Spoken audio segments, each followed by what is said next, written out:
If you're one of those fans dying to see Starship go full white, you might enjoy this. Recently, SpaceX was spotted installing a brand new type of white heat shield tile on a Starship nose cone inside Starfactory. It didn't take long before speculation started spreading.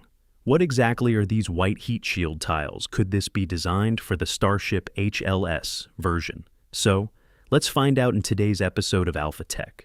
The heat shield system on any spacecraft plays an absolutely critical role. You could even think of it as a guardian that protects the lives of astronauts. Without a heat shield, a spacecraft returning to Earth after completing its mission would simply burn up in the atmosphere, almost like the meteors we occasionally see streaking across the night sky. The reason is simple. During re-entry, the vehicle slams into the atmosphere at speeds of tens of thousands of kilometers per hour, creating temperatures that can reach several thousand degrees Celsius due to extreme aerodynamic heating. Even for uncrewed spacecraft, the heat shield is just as important. It allows the vehicle to survive re-entry and be reused multiple times instead of flying only once. That capability dramatically reduces mission costs, which is why heat shields have gradually become an essential element across the entire aerospace industry. And SpaceX's Starship is no exception. The vehicle is protected by a ceramic-based heat shield covered with 18,000 black tiles. These tiles typically use a borosilicate glass coating with black pigment similar in concept to the reaction-cured glass, or RCG, used on the space shuttle. The dark surface provides high emissivity, allowing the vehicle to radiate heat away efficiently after it has been engulfed in plasma during the most intense phase of atmospheric re-entry. SpaceX has been maintaining and steadily improving this black ceramic tile system for about 3 years now. But recently, something interesting has started to change. A camera operated by the photographer Starship Gazer, positioned near Starbase, captured images showing that SpaceX had installed a set of white heat shield tiles, a completely new type of thermal protection tile on the nose cone of Starship Ship 45 inside Starfactory. What makes this even more intriguing is the way they were installed. The tiles were already placed onto the mounting pins, but they appeared to be only temporarily secured with black tape. And instead of replacing the black tiles entirely, these white tiles were installed right alongside them. That suggests Ship 45, which is expected to fly on Flight 16, could be the vehicle where we finally see a real flight test of this new white heat shield system. But here's something that might seem a little strange. Based on both physics and decades of past experience, black heat shield tiles are usually superior in regions exposed to extreme heat. During atmospheric re-entry, the surface temperature of the tiles can surge to 1,200 to 1,650 degrees Celsius, sometimes even higher, mainly due to the intense plasma generated by compressed air in front of the vehicle. At those temperatures, the dominant cooling mechanism is not conduction or convection. It is thermal radiation. According to the Stefan-Boltzmann law, the power radiated away scales with emissivity multiplied by temperature to the fourth power, and black tiles typically have 2 to 3 times higher emissivity than white tiles. White tiles are different because they are designed with higher reflectivity, allowing them to reflect more sunlight and absorb less solar heat while the spacecraft is in orbit. But if you place white tiles in the hottest parts of the vehicle, they can retain heat longer. The surface temperature could climb higher and potentially exceed the material limits. History has already shown what can happen when thermal protection fails. The Space Shuttle Columbia disaster is a stark reminder. That is also why the Space Shuttle used black tiles on the nose and belly, the areas exposed to the most intense heating during re-entry, while white thermal protection was placed on the upper surfaces where the heat loads were much lower. So, could SpaceX eventually install white tiles on the dorsal side of Starship, the upper surface of the vehicle? It's not impossible. But right now, another theory is gaining traction. Many observers believe these white tiles may actually be designed for Starship HLS, the lunar landing version of Starship. This view might ruffle some feathers because HLS is purely an ascent vehicle. It launches from the moon and never comes back to Earth. So why would it need a heat shield at all? And honestly, that's not wrong. Let me break it down for you. Reliable sources, including SpaceX's own updates, put it plainly. Unlike the standard Starship spacecraft, both the Starship HLS and the depot variants never re-enter Earth's atmosphere.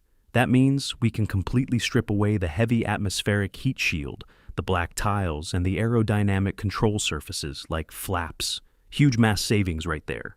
But hold on, these are still massive vehicles wrapped in a thin stainless steel skin, not exactly paper thin, but definitely not armored like a tank.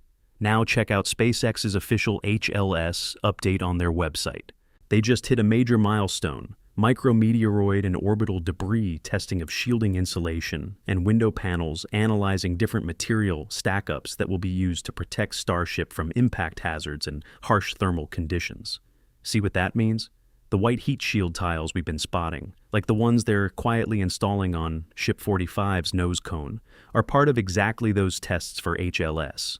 They're running real-world experiments right now on prototypes. For HLS and depot ships, black re-entry tiles aren't needed, but white heat shield or reflective insulation and coatings are absolutely critical. They protect against micrometeoroids and small debris impacts during long missions in space. And for HLS, in particular, it's even more vital because the vehicle has to land and stay on the lunar surface for extended periods, baking under intense direct sunlight with wild temperature swings daytime highs, over plus 120 degrees Celsius, plunging to minus 223 degrees Celsius at night. Physically, here's how the white layer works so effectively. First, it has super low solar absorptance, usually under 0.1 to 0.2, and sky-high reflectivity, over 90 to 98% in visible and near-infrared light.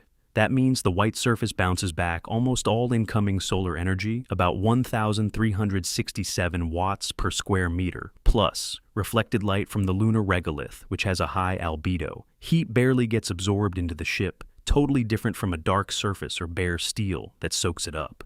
Think of it like this: put a black shirt and a white shirt out in the sun. The white one stays cooler and takes forever to heat up because it reflects sunlight instead of absorbing it. Same principle here. The result? Surface temperatures stay way lower, slashing boil-off of cryogenic propellants that would otherwise evaporate from heat. That's a massive win for long-duration storage or waiting to ascend back to orbit. Second, these white materials usually have high emissivity, over 0.8 to 0.9 in the thermal infrared range. So any excess heat the ship does pick up gets radiated right back out into space, following the Stefan-Boltzmann law, achieving passive thermal balance without fancy active cooling systems.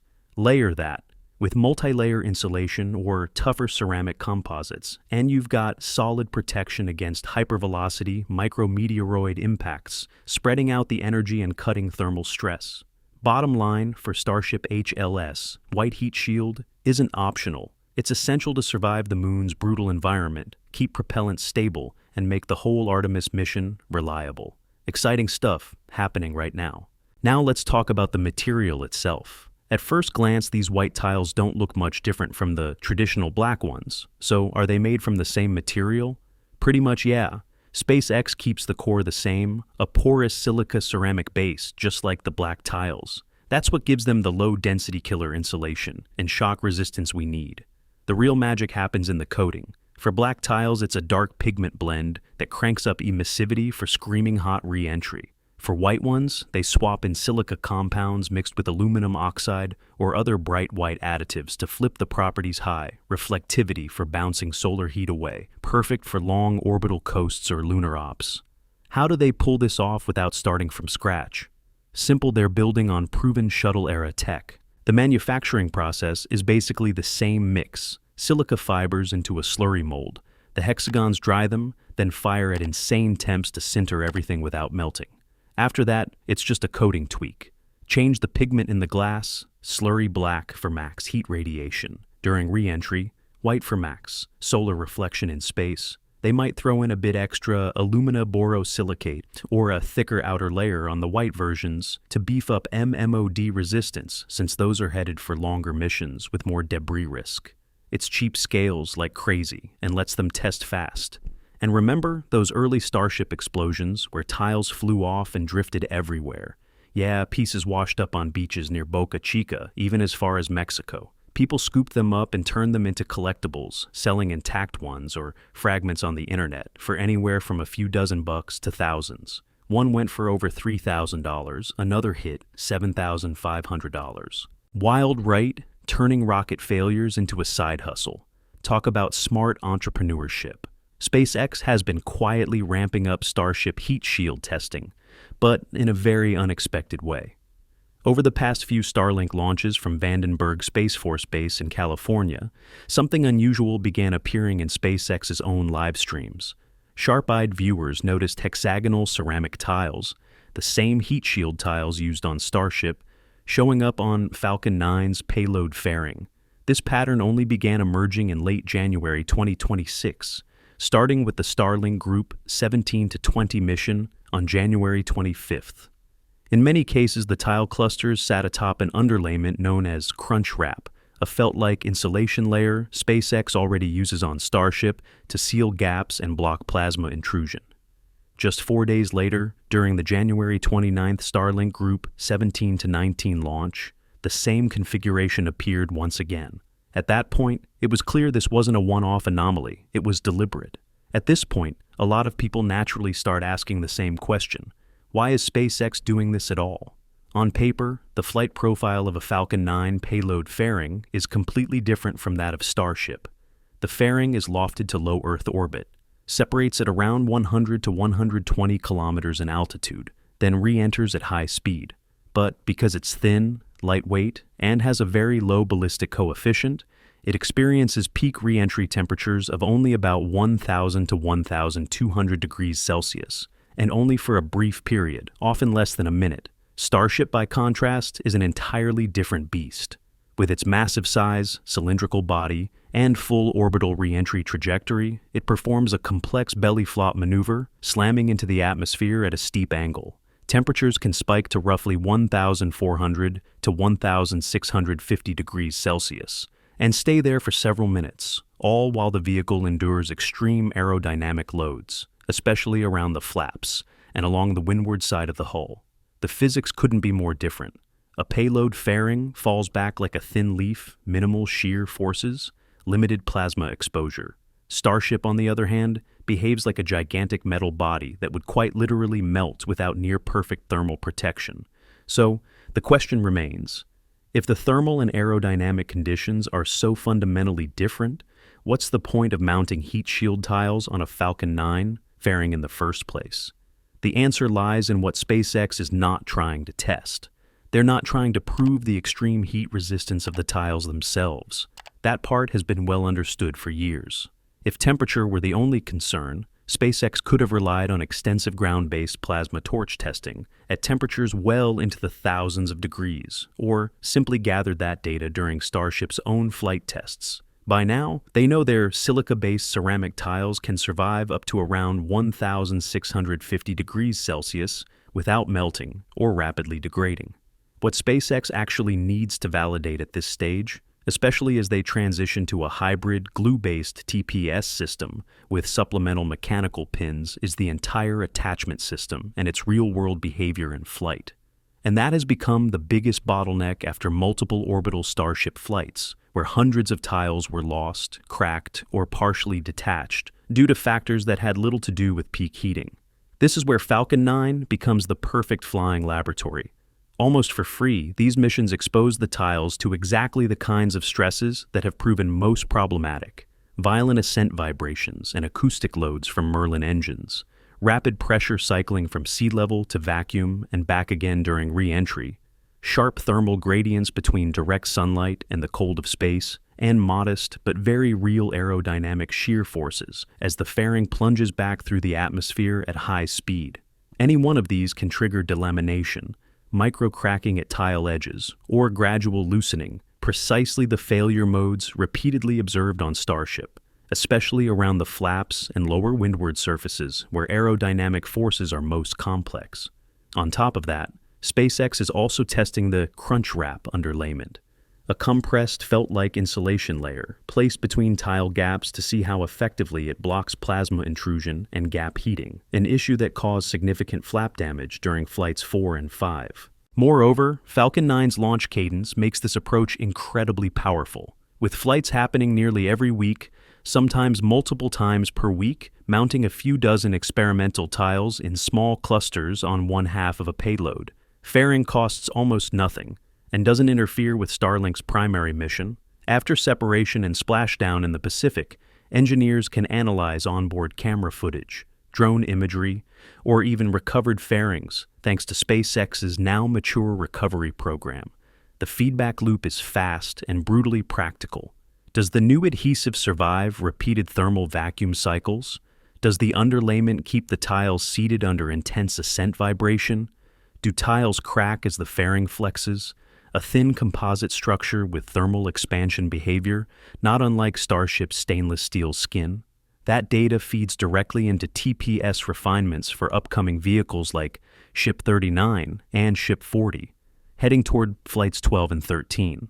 In doing so, it reduces the risk of tile loss on full orbital Starship missions, where the consequences could range from flap failure and plasma ingress to total vehicle loss.